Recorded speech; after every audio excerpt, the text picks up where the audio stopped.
নমস্কার সবাইকে। কেমন আছো সবাই? আশা করছি সবাই খুব ভালো আছো। সুমিস ভিলেজ লাইফ চ্যানেলে নতুন একটা ব্লগে তোমাদের সবাইকে স্বাগত। আজকের দিনটা সবার ভালো কাটুক এই কামনা করে আজকে ব্লগটা শুরু করছি তোমাদের সাথে নিয়ে। তোমরা সবাই আমার সাথে থেকো, আশা করছি ভালো লাগবে। তো ওদিকে দেখো কেমন রোদ ঝলমল করছে, আর এদিকে জানলাটা যেই খুলেছি দেখছি মেঘ করে আছে। তো সকালের সমস্ত কাজকর্ম সেরে চলে গিয়েছিলাম ছাদে জামা কাপড় শুকোতে দিতে। তো গিয়ে দেখছি একটা কাঁকরোল হয়ে আছে গাছে। ভাবলাম কাঁকরোলটাকে পেরে নি। কেন না এইটা পারতে গিয়ে আমার এই অবস্থা হয়ে গেছে। দেখ কি এই যে কি অবস্থা, ফুলে গেছে। কি কামড়ালো।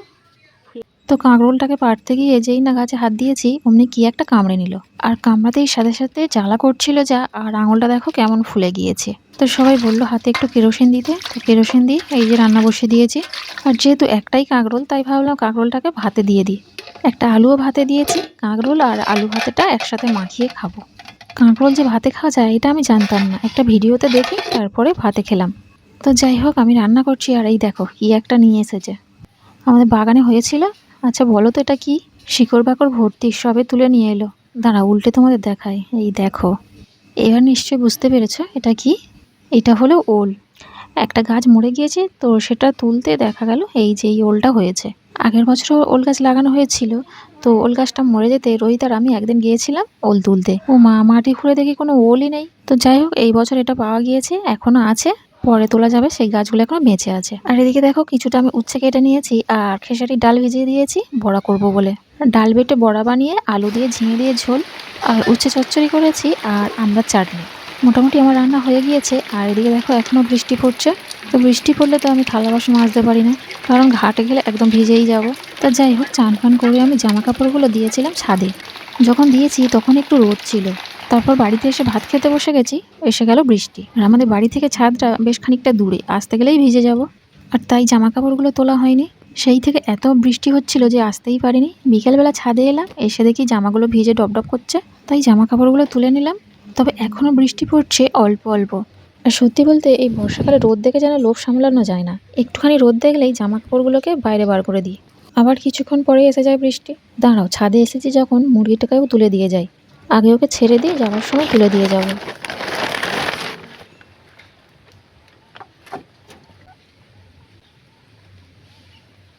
আর এই দেখো ওইদিকের আকাশটা দেখো কেমন, যেন সেই ধোঁয়াশা হয়ে আছে। ওই যে ফাঁকা মাঠটা দেখতে পাচ্ছ, রোহিতরা ওখানেই খেলা করতো, আর এখন ওখানে যেতে গেলে এক হাঁটু কাদা, তাই খেলা বন্ধ। আর এদিকে ছোটো কাকিমাদের গোয়াল ঘরের চালে দেখো কত বলি লাউয়ের গাছ হয়েছে। গাছ চাল ভর্তি হয়ে গেছে, কিন্তু এই যে লাউ ধরেনি। আমাদের ছাদেও যেমন লাউ গাছ ভর্তি হয়ে গেছিল, কিন্তু লাউ ধরেনি।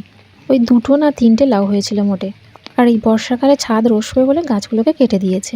বর্ষাকালে আমাদের বাড়ির চারপাশটা দেখতে যেমনই সুন্দর লাগে, তেমনই চারদিকটা কাদা কেচ্ছর। এর এই পুকুরটা দেখো প্রায় ডুবো ডুবো হয়ে গিয়েছে, কদিন পরে ডুবেই যাবে। আর আমাদের এই ড্রাগন গাছটা দেখো এবছরও কোনো ফুল এলো না। আগের বছর একটা ফুল ফুটেছিল, আর সেই ফুলটা দেখে এত আনন্দ পেয়েছিলাম কি বলবো। আনন্দের চোটে ফুলটাই মরে গিয়েছে, ফল আর হয়নি। আর এবছর গাছটা তো অনেকটাই বড় হয়ে গিয়েছে, কিন্তু কোনো ফুল আসেনি। শুধু চারদিক দিয়ে ওই যে ডালপালাগুলো বেরোচ্ছে, আর ফল ফুলের দেখা নেই। বৃষ্টির জল পড়ে দেখো ড্রাগন গাছটা কি সুন্দর লাগছে, ফোঁটা ফোঁটা বৃষ্টি মুক্তোর মতো যেন ধরে আছে। তো চলো, ছাদে অনেক ঘোরা হলো, এবার বাড়ি যাই। এই যে বাড়িতে এসে আগে আটা মেখে নিয়েছি। তোমরা তো জানোই আমাকে রোজই রুটি করতে হয়, আর ওদিকে বৃষ্টি পড়ছে তাই ভাবলাম তাড়াতাড়ি রুটিটা করেই নিই। আটাটা মেখে নিয়ে তারপরে উনুনটাকে নাতা দিয়ে নিয়েছি, আজকে উনুনেই করবো রুটি। সত্যি বলতে আমার যতদূর মনে হয় গ্যাসের থেকে উনুনের রুটি খুব ভালো হয়।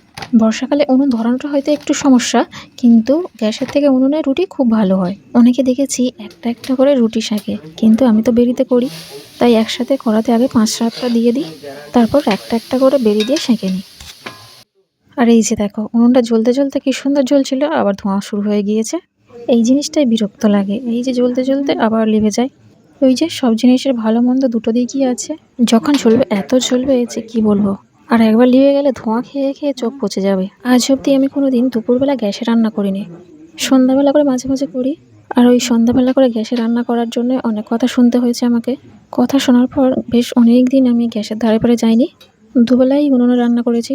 পরে ভাবলাম সব কিছু ছেড়ে দিলে হবে না, তাই মাঝে মাঝে গ্যাসাই করি।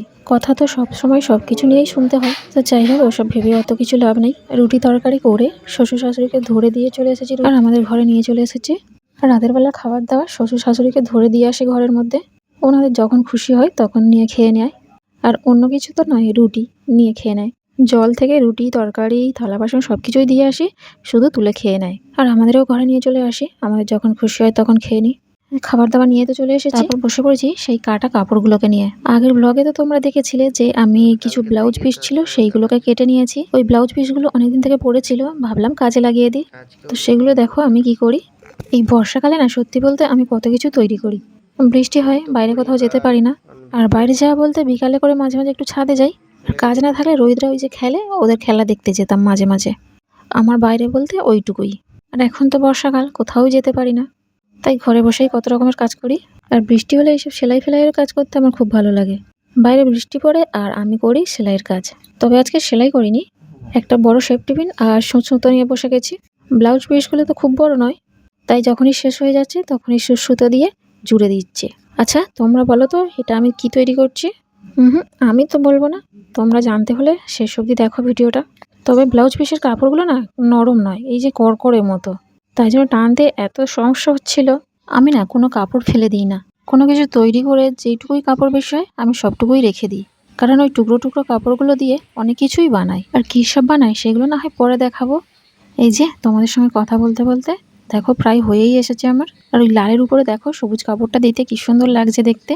আমার তো বেশ ভালো লাগছে, আর তোমাদের কেমন লাগছে বলো। আর নিজের যে কোনো জিনিস দেখবে তৈরি করার মজাটাই আলাদা।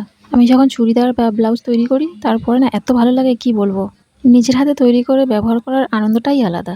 তো যাই হোক, এটা তো আমার হয়ে গিয়েছে। এবার সুতো দিয়ে ভালো করে ওকে সেলাই করে দিতে হবে মুখটা, না হলে খুলে যাবে। যদিও এটা তৈরি করতে আমার 2 দিন লেগেছে টাইম।